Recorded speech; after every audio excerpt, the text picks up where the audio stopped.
सबसे पहले भारतीय जनता पार्टी को और पूरी भारतीय जनता पार्टी की पूरी टीम को, वो राज्य इकाई हो, देश की इकाई हो, जिला की इकाई हो, इन लोगों को युवाओं के सरोकार से कोई लेना देना नहीं है। युवा शंखनाद कार्यक्रम का थीम था। पूरे कार्यक्रम में मुझे जहां तक फोटो और वीडियो देखने को मिला, उसमें लगा कि जो भी नेता जिनका अपने मंत्रालय से संबंधित परफॉर्मेंस जीरो है, अपने क्षेत्र में परफॉर्मेंस जीरो है, वोटों का डाइवर्जन करके, लोगों में बंटवारा करके, मैनिपुलेशन करके और वोट चोरी करके परिणाम अपने पक्ष में लाने के लिए जो आदी हो गए हैं। दूसरी बात, वो जो भी नेता आए थे वो सभी सेवानिवृत्त हैं। वो सभी एक तरह से कह ले तो दगे हुए कारतूस हैं। दगे हुए कारतूसों का जमावड़ा था। और बक्सर भाजपा की एक मजबूरी है। पहले बक्सर भाजपा भागलपुर कृपा पात्र थी, उसके बाद गोपालगंज कृपा पात्र हुई। अब जो है कि नहीं, उस कृपा पात्र के दायरे से बाहर निकलने का प्रयास कर रही है। मेरी पहली संवेदना थी यहाँ के भाजपा के मित्रों से, अब गहरी संवेदना और दोहरी संवेदना है। मुझे नहीं लगता कि युवा शंखनाद के कार्यक्रम में इस तरह की वचन को बोलना जाना चाहिए, क्योंकि ये महर्षि विश्वामित्र की धरती है, भगवान वामन की जन्मस्थली है और तमाम पौराणिक मान्यता बक्सर की धरती से जुड़ी हुई है। इस तरह का लोगों के बीच में बंटवारे की राजनीति करने का काम नहीं करना चाहिए। मुझे इतिहास में आप सबको पता है, सबको पता होगा कि सभी समाज का इस देश को बनाने में योगदान है, इस बक्सर को बनाने में योगदान है। और ये जो इस तरह की भाषा का प्रयोग कर रहे हैं, मंदिर, मस्जिद, पाकिस्तान, इससे कब्रिस्तान, शमशान, इससे आगे ये निकल नहीं पाते हैं।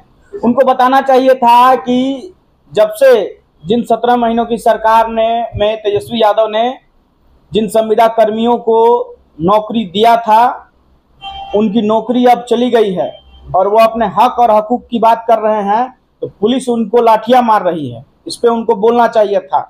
बक्सर भाजयुमों को के साथियों को कहना चाहिए था कि इस विषय पे आप कहिए, और नहीं तो एक बक्सर के ऊर्जावान नौजवान को इन्होंने बेइज्जत कर दिया मंच से।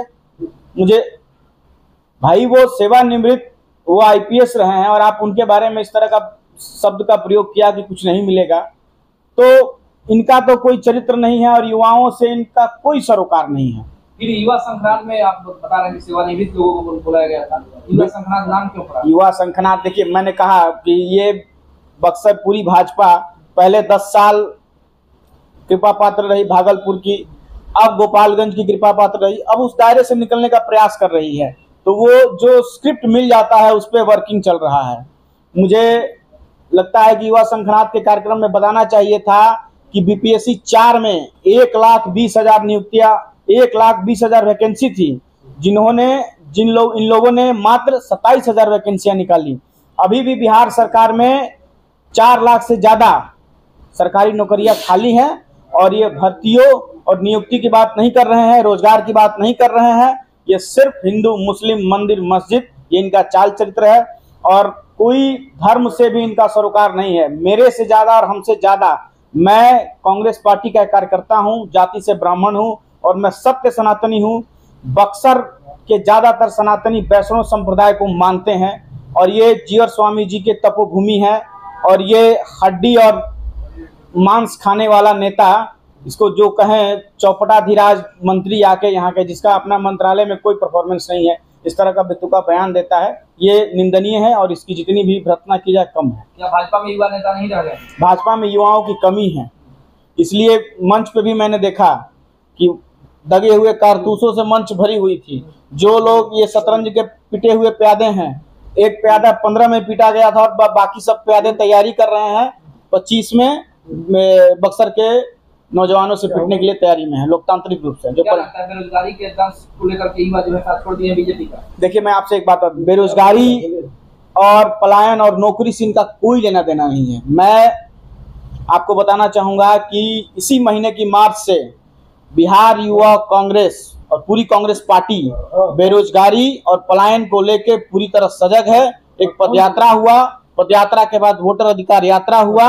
इन सब विषय पे हम बात करते हैं। हम बात करते हैं फ्री में लैपटॉप टैबलेट देने की, हम बात करते हैं माई बहन मान योजना की, हम बात करते हैं 25 लाख तक मुफ्त चिकित्सा की, और ये सब बात उल्टा सीधा करते हैं हिंदू मुस्लिम अलग अलग बयान देना, जिससे धार्मिक सौहार्द तोड़ने के लिए ये लोग ये राक्षस का रूप लेके आए हैं। बक्सर की जनता इन्हें जरूर भगाएगी। क्या लगता है जो युवा 19 में 14 में बीजेपी की सरकार बनाई थी, प्रधानमंत्री नरेंद्र मोदी को प्रधानमंत्री के पद पर बैठाया था, क्या वो अब युवा जो है राहुल गांधी जी के साथ चले गए? पूरे देश के युवा, जो कि युवा एक ऐसा समुदाय है जिसमें जाति धर्म और वर्ग नहीं देखता। युवा प्रताड़ित है, पीड़ित है, और युवाओं ने मन बना लिया है। जिस तरह से इनको प्रताड़ना मिल रही है, जिस तरह से लाठियां बरसाई जा रही है अपने हक की बात करने पे, आप देखेंगे अभी 3 दिन पहले जिन संविदा कर्मियों, मैंने बताया जिन संविदा कर्मियों को तेजस्वी यादव जी ने नौकरी दिया था, उनको ये हटा दिए और ये अपने हक की बात कर रहे थे, इनको लाठियां बरसाई जा रही हैं।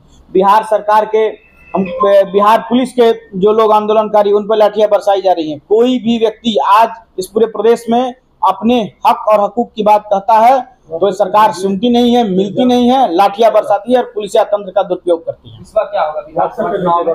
इस बार का परिणाम तय है। महागठबंधन की सरकार बनने जा रही है, माई बहन योजना लागू होने जा रही है, और कक्षा 8 से 12वीं तक के छात्र छात्राओं को फ्री में लैपटॉप टैबलेट और तमाम शैक्षणिक संसाधन देने की तैयारी कर रही है।